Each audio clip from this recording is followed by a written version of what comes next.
नमस्कार मित्रों, मैं एहसन पालीवाल हिंदी व्याकरण के एक नए टॉपिक सब शुद्धि के साथ आप सभी का हमारे ऑनलाइन स्टडी यूट्यूब चैनल पर हार्दिक स्वागत करता हूं, अभिनंदन करता हूं।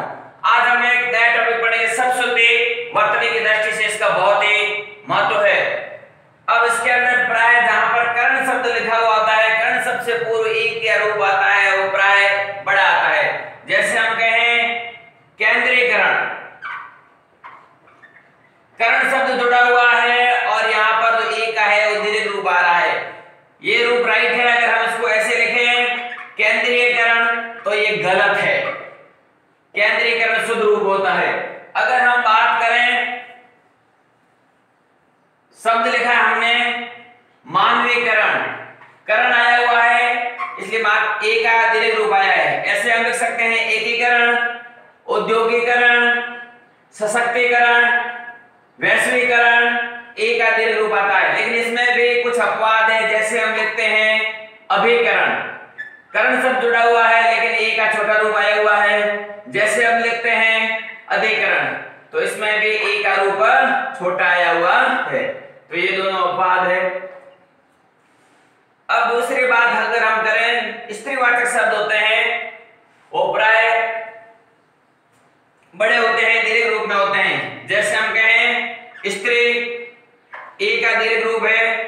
जैसे हम कहें नारी, दीर्घ रूप है। जैसे हम कहें वधू, दीर्घ रूप है। जैसे हम कहें दंपति, दीर्घ रूप है। ये जो शब्द है इसमें सब में दीर्घ रूप आ रहा है। लेकिन हम अगर बात करें महिला, तो महिला के अंदर ई का छोटा रूप आ रहा है, ये अपवाद रूप कह सकते हैं। जैसे हम कहें दुल्हन, तो इसमें ऊ का छोटा रूप आ रहा है। ये दोनों इस नियम से हटकर है। अब जो पुरुषवाचक शब्द होते हैं वो प्राय छोटे रूप में होते हैं। जैसे हमने कहा नर है,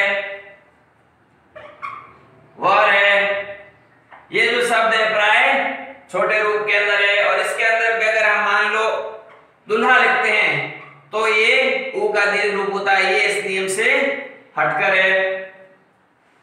अगर हम बात करें कोई भी शब्द लिखा हुआ है और एक वचन में उसमें ई का अगर दीर्घ रूप है तो बहुवचन में वह छोटे रूप के अंदर बदल जाएगा। जैसे हमने लिखा इकाई, अब इसका जब हम बहुवचन बनाएंगे ये जो ई का दीर्घ रूप है ये छोटे रूप के अंदर बदल जाएगा। जैसे हमने लिखा नदी, ए का दीर्घ रूप आ रहा है, जब इसको बहुवचन रूप में लिखेंगे तो इसका छोटा रूप आ जाएगा। जैसे हम लिखते हैं हिंदू, एक वचन के अंदर इसमें ऊ का दीर्घ रूप आ रहा है, लेकिन जब हम बहुवचन बनाएंगे तो शब्द हो जाएगा हिंदुओं और यहां पर ऊ का छोटा रूप आ जाएगा। इसी तरह प्राणी से प्राणियों, सन्यासी से सन्यासियों, यानी कि बहुवचन में जो दीर्घ रूप होता है उसका लघु रूप हो जाता है। नेक्स्ट जो इसका है कि भी जिस वर्ण पे अनुस्वार लगता है उसका उच्चारण उस वर्ण के बाद होता है। जैसे हम बोलते हैं पतंजलि, अब इस त के ऊपर अनुस्वार लगा है, इस अनुस्वार का जो उच्चारण है वो त के बाद में होगा, पतंजलि। जैसे हम बोलते हैं व्यंजन, क्योंकि रूल कहता है कि जिस वर्ण के ऊपर अनुस्वार लगता है, यानी कि य के ऊपर अनुस्वार लगा है तो इस अनुस्वार का उच्चारण य के बाद होगा और सब बोला जाएगा व्यंजन। जैसे हम शब्द बोलते हैं भयंकर, जैसे हम शब्द बोलते हैं कलंक, यानी कि जिस वर्ण पे अनुस्वार लगता है उसका उच्चारण उस वर्ण के बाद होता है और जिस वर्ण पर रेफ लगता है उसका उच्चारण उस वर्ण से पहले होता है। कैसे?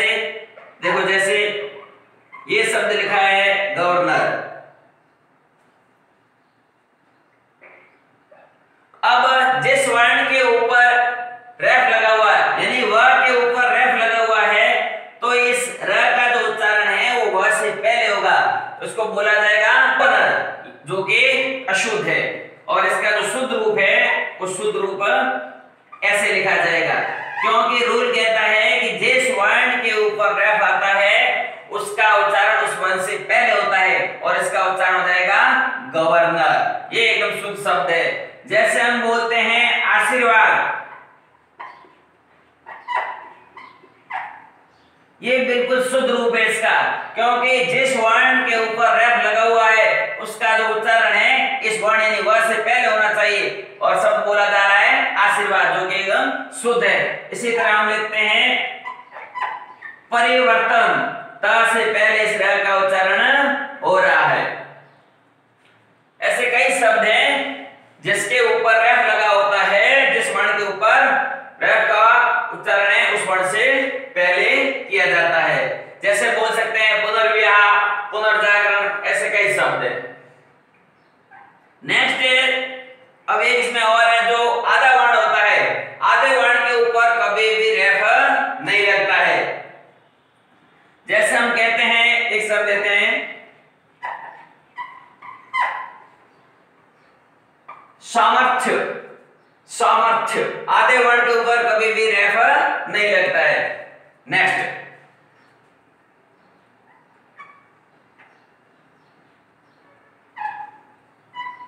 उत्क्षिप्त वर्ण संबंधित कुछ रूल है, वो हम यहां पर देखते हैं। अब इनको उत्क्षिप्त वर्ण भी बोलते हैं, इनको दीर्घत्व व्यंजन भी बोलते हैं और इनको ताड़न जात भी बोलते हैं। अब इनके अलग अलग है। जैसे मान लो अगर इस रूप में लिखा हुआ है तो ये ट वर्ग का तीसरा है, ट वर्ग का तीसरा वर्ण है। अगर मान लो इस रूप में लिखा हो तो ये क वर्ग का पंचम है,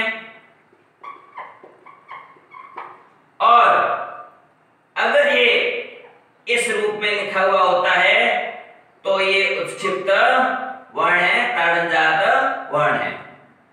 अब ध्यान रखने योग्य ये बात है कि इनसे कोई भी शब्द की शुरुआत नहीं होती है। जैसे हम लिखते हैं यहां पर ढोलक, अगर हमने ढोलक को इस रूप में लिखा तो ये अशुद्ध है, क्योंकि इनसे किसी भी वर्णों की शुरुआत नहीं होती है। इसका शुद्ध रूप ऐसे होता है। जैसे हम लिख लें डमरू,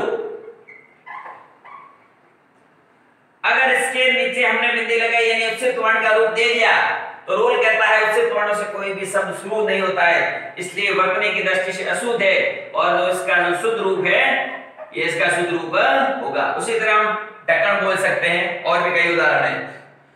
दूसरी बात यह है कि अगर इनसे पहले आधा वर्ण आए, जैसे हम कहें घमंड,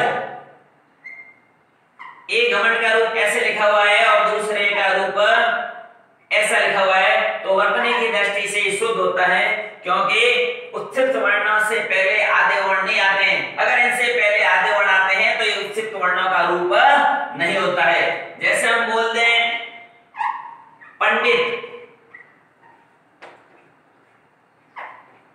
ये हमने बोल दिया पंडित, ये इसका शुद्ध रूप है, क्योंकि इनसे पहले आधा वर्ण आया हुआ है और आगे आधा वर्ण आए तो ये उत्क्षिप्त वर्ण का रूप नहीं होता है, ये शुद्ध होता है।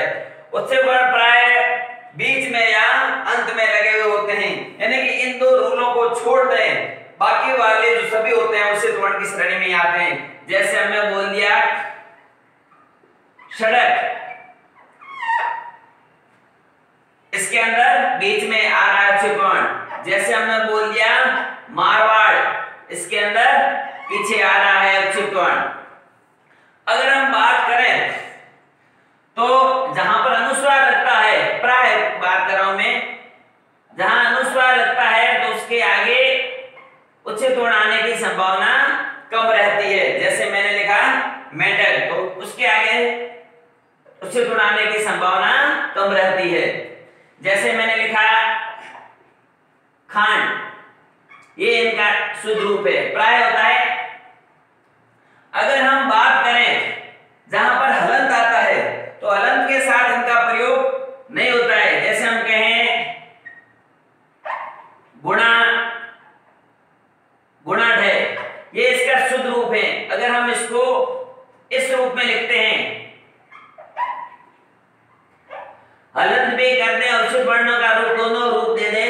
वर्तनी की दृष्टि से अशुद्ध है। इस तरह ये कुछ उच्चत वर्णों से रिलेटेड रूल थे। नेक्स्ट जो इसका है र संबंधी नियम है।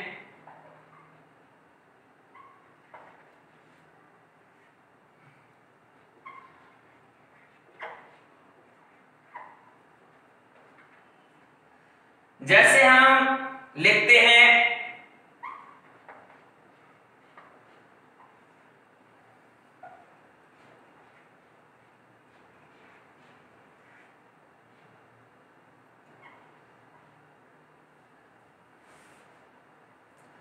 यहां पर शिरोरेखा से ऊपर र आ रहा है, तो अगर शिरोरेखा से ऊपर र आए तो वह र आधा माना जाता है और इस प्रकार इसको पढ़ा जाता है कर्म।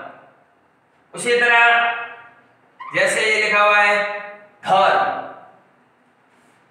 अगर शिरोरेखा के नीचे र आता है तो उस र का जो उच्चारण है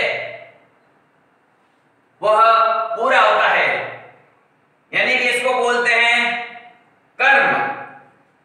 यानी कि सिर चढ़े अधूरा और पैर पड़े पूरा, हमारी देसी भाषा में इसको कह सकते हैं। अगर हम बात करें कि अगर किसी र का उच्चारण किसी भी व्यंजन से पहले आता है, अगर र का उच्चारण किसी भी व्यंजन से पहले आता है तो र उसी व्यंजन के ऊपर लग जाता है। जैसे हम बात करें दर्शक, मैंने बोला कि अगर र का उच्चारण किसी भी व्यंजन है उससे पहले आ रहा है तो र उसके ऊपर लग जाएगा। जैसे मैंने बोला धर्म, अगर र का उच्चारण किसी भी व्यंजन से पहले आए तो र उसी वर्ण के ऊपर लग जाता है। यहाँ पर र का उच्चारण व्यंजन म से पहले आ रहा है तो ये र है, इसी म के ऊपर लग जाएगा। इसी तरह हम बोल सकते हैं आशीर्वाद, र का उच्चारण व्यंजन से पहले आ रहा है तो र उसी व्यंजन के ऊपर लग जाएगा। दूसरी जो इसके अंदर बात होती है, अगर र का उच्चारण व्यंजन के बाद में आ रहा है तो र उस व्यंजन के मध्य में लग जाता है। जैसे हमने कहा प्रेम, अगर र का उच्चारण इस र का उच्चारण व्यंजन, अब इसकी अगर हम बात करें तो इसके अंदर प आता है, र पूरा है। अगर र का उच्चारण व्यंजन यानी कि प यहाँ पर व्यंजन है उसके बाद आ रहा है तो ये जो र है उसी व्यंजन के मध्य में लग जाता है। इस प्रकार ये र उसी व्यंजन के मध्य में लग गया। जैसे हमने कहा प्रतिवाद, जैसे हमने कहा प्रयोग, अगर ट वर्ग में र को हमेशा नीचे लिखा जाता है। जैसे हमने कहा राष्ट्र, तो इस ट वर्ग में हमेशा इस र को इसी रूप में लिखा जाएगा। जैसे हमने कहा ड्राइवर, तो इस र को इसी रूप में लिखा जाएगा। जैसे हमने कहा ट्रक, तो इसी को इसी रूप में लिखा जाएगा। तो ट वर्ग के अंदर जो र आता है उसको हमेशा इसी रूप के अंदर लिखा जाता है। अब एक जो रूल और है, अगर किसी भी स्पर्श व्यंजन से पहले न की ध्वनि आ रही है तो उसको अनुस्वार रूप में न लिखा जाए और उसको जो ये ज आ रहा है च वर्ग का, इसका पंचम अक्षर यानी कि उसका ये पंचम अक्षर इस रूप के अंतर्गत लिखा जाए। वर्तनी की दृष्टि से इसको शुद्ध माना जाता है। जैसे हम कहें पंडित, अब इसको अनुसार रूप में बिंदु रूप में न लिखकर इसको भी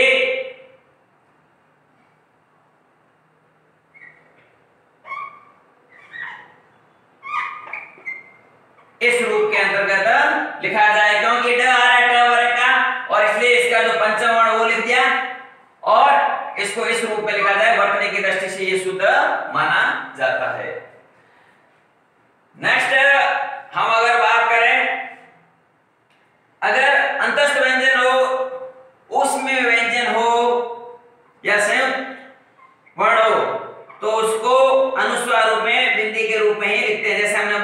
संज्ञा, जैसे हमने बोला संख्या,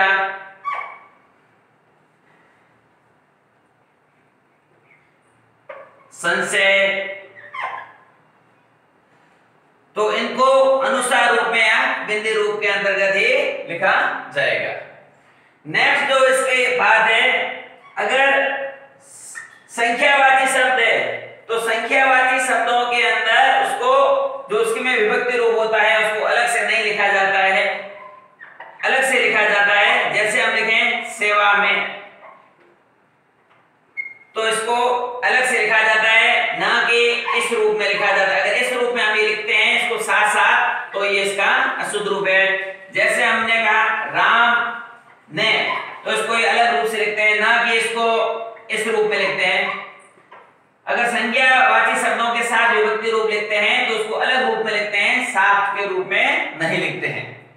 नेक्स्ट है, अगर सर्वनाम शब्दों के साथ विभक्ति रूप है तो उसी को सर्वनाम शब्दों के साथ ही लिखा जाता है। जैसे इसको, तो यहां पर एक साथ में लिखा जाएगा इसके, ना कि इसको इस रूप में लिखा जाएगा, ये वर्तनी की दृष्टि से अशुद्ध होगा। जैसे हम कहें उसने, सर्वनाम शब्द है इसलिए सर्वनाम शब्द में जो विभक्ति कारक है उसको साथ ही लिखा जाएगा, ना कि उसको इस रूप में लिखा जाएगा। अगर इस दोनों को अलग लिखते हैं तो वर्तनी की दृष्टि से ये अशुद्ध होता है।